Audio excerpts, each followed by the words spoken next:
Harrison Burton achieved his first NASCAR Cup Series victory at the Coke Zero Sugar 400 held at Daytona International Speedway. The victory was significant, especially because it came at a time when he had lost his job in 2025. Winning this race was a moment of triumph for him, but it also led to some tension with other drivers. Both Kyle Larson and Kyle Busch were not pleased after the race.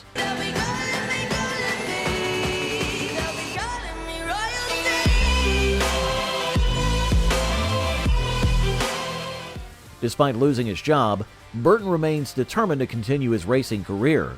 Although Burton is unsure of where he'll be next season, he can take pride in the fact that he has a Cup Series victory under his belt.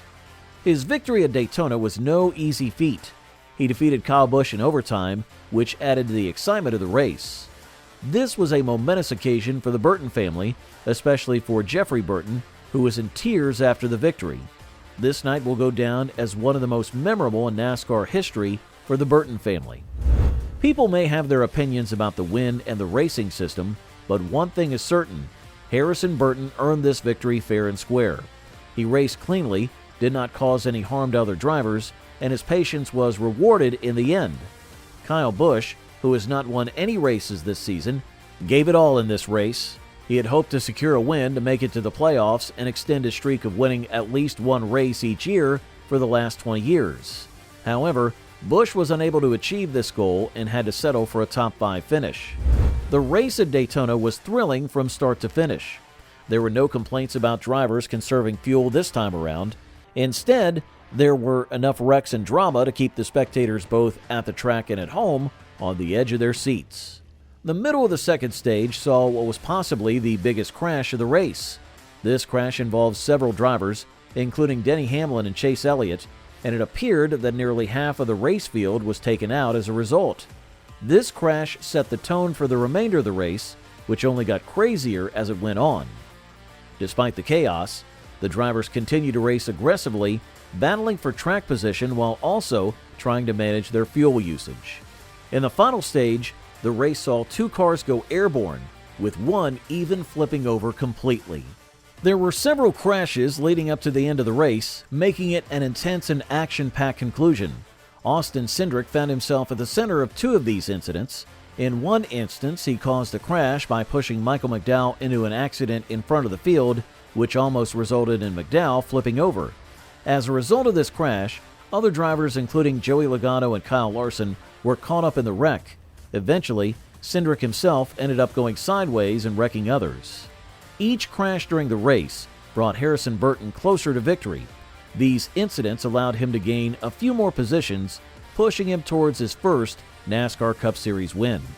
One of the pivotal moments in the race was when Parker Retzlaff, a relatively unknown driver, gave Burton the push he needed to overtake Kyle Busch. Retzlaff's move was unexpected but crucial, as it helped Burton maintain control of his car and block Busch's attempts to take the lead. Kyle Busch applied constant pressure, but Burton held his ground. Burton kept the wheel steady and managed to block Busch effectively, which proved to be exactly what he needed to secure his first Cup Series victory. As a result, Kyle Busch left Daytona with more questions than answers after another tough loss for the 2-time NASCAR champion. Between last year's race in Atlanta and this year's event at Daytona, Busch has come close to winning at the superspeedways multiple times, but success has eluded him. Christopher Bell, Busch's former teammate at Joe Gibbs Racing, was pushing him during the race. These are 2 outstanding drivers, both working together to cross the finish line. On the other side, there was a young, less experienced pair in Harris and Burton. Neither had a win in the Cup Series, and both had less than 3 full seasons under their belts. Retzlaff, in particular, was competing in his first Daytona Cup Series event. Retzlaff was driving a car associated with Richard Childress Racing. As the race reached its final stages, Retzlaff gave Burton a huge push on the backstretch. This push propelled Burton's car ahead of Busch, but Retzlaff could not clear the 8 car. From that point, Burton was able to block Busch and race to the finish line. Despite the loss, Kyle Busch did not blame the young racer for his defeat, although he was clearly frustrated by the outcome. Yeah, I mean, you're wide open. You're just doing everything you can. You're relying on everything happening behind you. And fortunately, the 20, something happened off of 2 where he got squirreled up and wasn't to my rear bumper. And then he was below the yellow line. And I don't know what was going on, but completely killed the bottom lane and the outside just rolled. And once we got to turn 4, there just wasn't enough energy with enough cars from behind me. I was relying on my own draft to try to pass the 21. And that happened so slow that Ray Charles could block that. So besides wrecking him, nothing to do. I could have jumped up in front of the 21 and probably taken that, but I don't know that he would have kept straight on me. I had more trust in the 20 there, being a better ally, but didn't work out. While some might blame Retzlaff for Busch's loss, it was not Retzlaff's responsibility to ensure Busch's victory. Retzlaff's task was to position the Beard Motorsports 62 Chevy in the lead with just a few laps to go and then take his chances. He did exactly that, and any driver in his position would have done the same. Kyle Busch should not have been in a situation where he needed a Daytona victory to secure a spot in the playoffs, but that was the reality for the Richard Childress racing team. Busch was not the only one feeling frustrated, as his situation mirrored that of Bubba Wallace. For Bubba Wallace, not winning the Coke Zero Sugar 400 at Daytona International Speedway would have left him in a difficult position.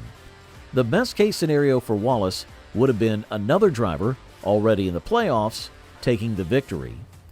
Before this race, Burton was 34th in the point standings, but with this win, he has secured a spot in the playoffs, making a major turnaround this season. In contrast, Bubba Wallace finds himself in a much tougher position. Wallace is currently 21 points below the playoff cut line, heading into next Sunday's regular season finale at Darlington. Despite finishing 6th at Daytona, Wallace was not satisfied.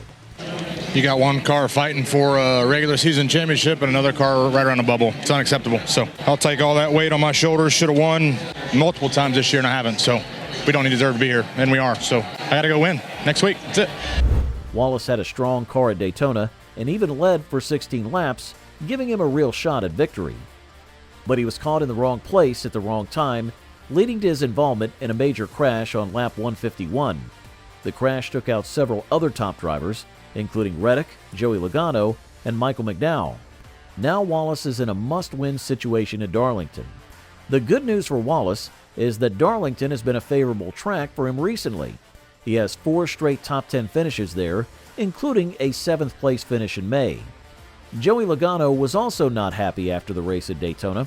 He was involved in 2 major accidents in the final 10 laps, and he didn't hold back in his criticism of NASCAR. It's a product of the racing. The pushes, the shoves are so intense. The cars are so low and rigid and out of control when you start pushing each other, and the give and take's gone at the end of the race, and it just becomes a mess. So we either got to make the cars handle better when they get pushed, or make them to where you can't get to each other as easy. But if we don't do nothing, we'll just keep crashing. But if that's what they want, then that's what they got it. But I don't really know what we're looking for when it comes to speedway racing. But it's entertaining, I guess. Now, before you leave, make sure to give this video a like and also smash that subscribe button